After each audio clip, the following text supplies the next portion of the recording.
Hello everyone. سلام همه. We are in the Gospel of Mark today. توی این ویدئو قراره در انجیل مرقس باشیم. So if you turn to Mark chapter 7 مرقس باب 7 صفحه 1311. and we continue with Jesus as he travels outside of the Jewish areas. داستان عیسی رو ادامه میدیم و اون قسمتی رو که عیسی توی مناطق غیر یهودی نشین بوده و سفر میکرده ادامه اون داستان رو میخوایم بخونیم. Let's read verse 31. آیه 31 باب 7 رو اول میخونیم. عیسی از ناحیه سور بازگشت و از راه سیدون به سوی دریاچه جلیل رفته از میان قلمرو دکاپولیس عبور میکرد. So Jesus was a few miles north of the Sea of Galilee. عیسی یه چند مایلی بالای دریاچه جلیل بوده. And he travels back down closer to the Jewish areas but still not in the Jewish areas. سمت شمال بوده. حالا برمیگرده یه مقدار به سمت پایین‌تر به نزدیک‌های مناطق یهودی نشین ولی وارد مناطق یهودی نشین نمیشه. So let's read verse 32. حالا یه 32 رو میخونیم. در آنجا مردی را نزد او آوردند که هم کر بود و هم لکنت زبان داشت. از عیسی التماس کردند دست خیش را بر او بنهد. So they bring to him someone who was deaf and could hardly talk. پس آدمی رو میارن پیش عیسی که هم کر بود و هم به سختی میتونست صحبت کنه. And they say, please place your hand on him, i.e. they wanted him to heal him. و از عیسی میخوان که لطفاً دستت رو روی این مرد بذار. یعنی به گونه‌ای میخوان ازش که این آدم رو شفا بده. Now Jesus, of course, could heal with a word, with the click of a finger. خب مطمئناً عیسی انقدر قدرتمند بوده که بخواد اصلا با یک کلام یا با یک بشکن زدن بخواد این آدم رو شفا بده. He didn't need to touch someone. نیازی نبوده که حتما بخواد اون شخص رو لمس کنه. Jesus could have impressed them all by just saying, it's done, and healing the man. حتی اگر عیسی فقط به حرف میگفتش که شفا پیدا کرد تموم شد، اینطور حتی میتونست بیشتر مردم رو تحت تأثیر قرار بده. But he doesn't. ولی این کارو نمیکنه. He seems to do something very strange. به نظر میرسه که کار عجیبی رو داره در ادامه انجام میده. First of all, verse 33. آیه 33 رو میخونیم. عیسی آن مرد را از میان جماعت بیرون آورده به کناری برد و انگشتان خود را در گوشهای او گذاشت. سپس آب دهان انداخت و زبان او آن مرد را لمس کرد. So he takes him away separately so the crowd can't see what's happening. اون آدم را از اونجا دور میکنه به جایی که باقی جمعیت نتونن ببیننش. Then he puts his fingers into the man's ears. بعد انگشتاش رو میذاره توی داخل گوش این مرد. Then he spits on the ground and touches the man's tongue. و بعد آب دهانش رو میریزه بر روی زمین و بعد زبان اون مرد رو لمس میکنه. He doesn't need to do this, so why is he doing it? عیسی نیازی نبوده بخواد این همه کار انجام بده. چرا این کارا رو داره میکنه؟ Now verse 34. آیه 34 رو بخونیم. آنگاه به سوی آسمان نظر کرده آه عمیقی کشید و گفت افتح، یعنی باز شو. So he looks up to heaven and پس به آسمان به عرش نگاه میکنه و یک آه عمیق میکشه. and then he says, be opened. و بعد میگه که باز شو. And verse 35. حالا آیه 35. در دم گوشهای آن مرد باز شد و گرفتگی زبانش برطرف گردید و توانست به راحتی سخن گوید. The man is healed. He can speak, he can hear. پس اون آدم شفا پیدا میکنه، هم میتونه دیگه الان حرف بزنه و هم بشنوه. So why did Jesus do it this strange long way? چرا عیسی این کار رو به این روش عجیب انجام داد؟ Again, it comes in with Jesus' character and kindness. ارتباط داره به شخصیت عیسی و به مهربونی عیسی. Here is a man with real problems. He can't hear. در اینجا مردی رو داریم می‌بینیم و در موردش داریم می‌خونیم که مشکلی داره و نمیتونه بشنوه. And it says he can hardly speak. و حتی میگه که به سختی میتونسته صحبت کنه. This is a non-Jewish man. و این آدم یه آدم غیر یهودی هم بوده. And in some ways maybe he's symbolic of all the non-Jews in the fact he can't hear and can hardly speak. به گونه‌ای میتونه به صورت نمادین به همه غیر یهودی ها اشاره کنه. این حقیقت که نمیتونسته هیچی بشنوه یا به سختی میتونسته صحبت کنه یه جورایی به همه اشاره میکنه. Not many non-Jews had heard the true gospel or could talk about it. خیلی از غیر یهودی ها کلام راستی و حقیقت انجیل رو نشنیده بودند یا به سختی میتونستن یک کلامی در رابطه با حقیقت انجیل به زبان بیارن. Jesus spends a long time on this man. و عیسی هم کلی وقت میذاره بر روی این آدم. He touches him on the areas where he's going to heal him. لمسش میکنه، همون نقاطی رو از این آدم، از بدن این آدم که نیاز به شفا داره رو لمس میکنه.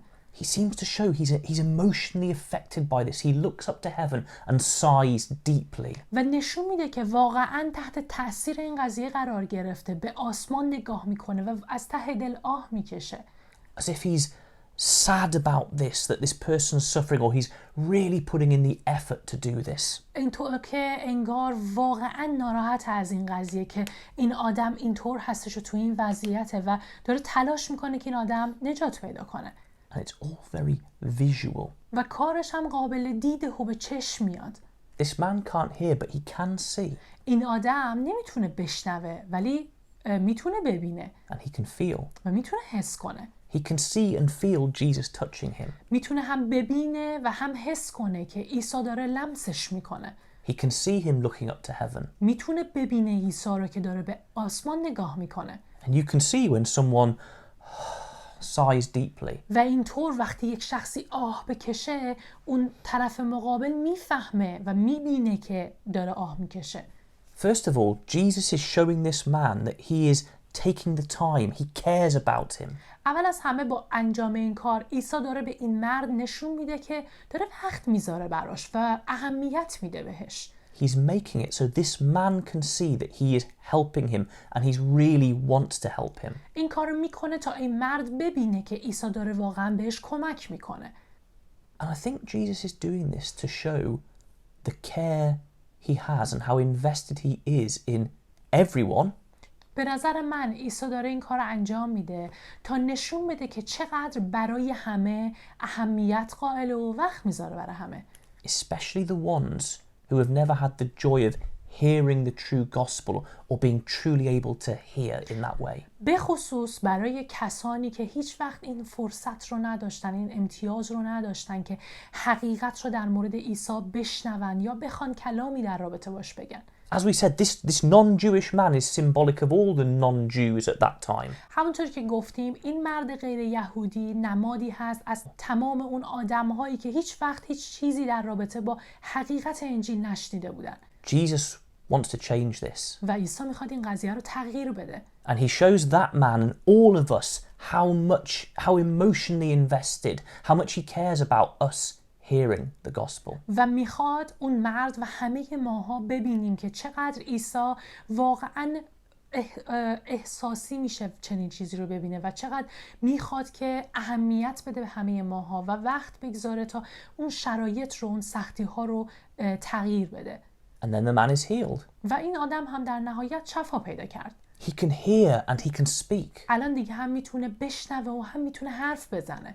He's symbolic of the work Jesus does with all of us, where he allows us to hear the gospel and be able to then preach the gospel. به گونه‌ای به صورت نمادین داره همه ماها رو نشون میده این مرد که چطور عیسی کاری میکنه ماها بتونیم حقیقت انجیل رو بشنویم و به سمتش بیایم. That's why he takes the time for this healing. واسه همینم هستش که عیسی برای این مرد و شفا دادنش اینطور وقت میگذاره. This isn't a small, quick thing for Jesus. این کار برای عیسی یه چیز خیلی کوچیک و سریع نبوده. This is something to bring hearing to the Gentiles, which will take a lot of effort and care. کاری که داره میکنه میخواد کاری کنه که همه غیر یهودی ها بشنوند و برای اینکه همه غیر یهودی ها حقیقت رو بشنوند نیاز به تلاش زیادی داره. He cared so much about it, he went to the cross to achieve it. انقدر به این قضیه اهمیت میداد که عیسی که حتی حاضر شد بره بر روی صلیب تا بتونه به این حقیقت دست پیدا کنه. That's what Jesus is showing us. پس عیسی اینجا داره به ما این قضیه رو نشون میده. Let's read verses 36 and 37. بیاین حالا آیات 36 و 37 رو بخونیم. اما عیسی آنها را قدغن کرد که این موضوع را به کسی نگویند، ولی هرچه بیشتر قدغنشان میکرد بیشتر از این واقعه سخن میگفتند. مردم با حیرت بسیار میگفتند هرچه او کرده نیکوست، حتی کران را شنوا و گنگان را گویا میکند. As we've said before, Jesus asked him to keep it quiet. قبلا هم دیده بودیم عیسی اینجا هم از مردم میخواد که بین خودشون نگه دارن و به کسی نگن در موردش. He doesn't want people to follow him just for the miracles. عیسی نمیخواسته مردم به خاطر معجزه و اینجور چیزا بیان دنبالش. But the people do hear about it. ولی مردم به هر حال خبر رو پخش میکنن و دیگران میشنون در موردش. And they're amazed that he can make these people hear and speak. همشون شگفت زده شدن که عیسی میتونه کاری کنه مردم بشنون یا بتونه اونهایی که لال هستن رو شفا بده. Remember, these are non-Jews. به یاد داشته باشین این آدم‌ها غیر یهودی بودن. They haven't seen this before. چنین چیزی رو قبلا ندیده بودن. We've seen in our previous videos the people in Israel had seen all these miracles. توی ویدئوهای قبلیمون دیده بودیم که بنی اسرائیلی ها این قضیه ها رو دیده بودن، چنین معجزاتی تو زندگی دیده بودن که عیسی براشون میکرد. But this is the first time these non-Jews are seeing all these things and they're amazed. ولی این اولین باره که یک غیر یهودی داره این چیزها رو میبینه و واقعا متعجب و شگفت زده شده ازش. So will they be different from the Jews who were largely rejecting Jesus? آیا این غیر یهودی ها قرار متفاوت از یهودی ها عمل کنن؟ یهودی هایی که حتی عیسی رو ردش کردن؟ We can actually see they were. حالا میبینیم که اینطور بودن. By turning to Matthew chapter 15, بریم به انجیل متی باب 15 صفحه 1275.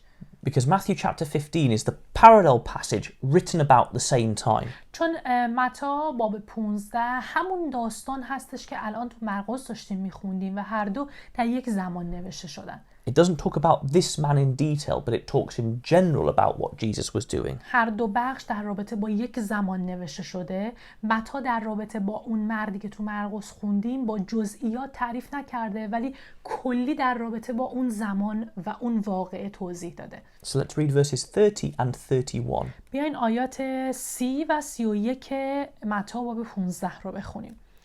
جماعتی بزرگ نزد او آمدند و با خود لنگان و کوران و مفلوجان و گنگان و بیماران دیگر را آورده پیش پای عیسی گذاشتند و او ایشان را شفا بخشید. مردم چون دیدند که گنگان سخن میگویند، مفلوجان تندرست میشوند، لنگان راه میروند و کوران بینا میگردند، در شگفت شده خدای اسرائیل را تمجید کردند. So he goes around and heals. پس عیسی اونها رو همه را شفا میده. And as we've seen, the people are amazed when they see all these healings and miracles. و همونطوری که اینجا خوندیم مردم شگفت زده میشن وقتی میبینن که عیسی میتونه این همه آدم رو شفا بده و اینقدر معجزه کنه. But look at the last thing it says. تیکه آخری که گفته شده رو به یاد بیارید، ببینید.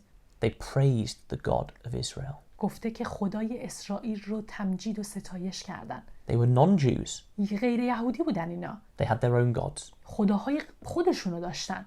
But they saw Jesus and it made them praise the true God of Israel. ولی عیسی رو دیدن و عیسی کاری کرد که اینها خدای حقیقی اسرائیل رو بپرستن. Most of the Jews that we've seen who have seen all these miracles hadn't done this. خیلی از اون یهودی هایی که عیسی براشون کلی معجزه کرده بود و معجزات عیسی رو دیده بودن چنین کاری نکردن. They had rejected Jesus, lots of them. خیلی هاشون عیسی رو حتی رد کردن. Or just wanted him to around if he could do miracles for them. یا فقط دور و بر عیسی بودن تا عیسی براشون معجزه ای کنه.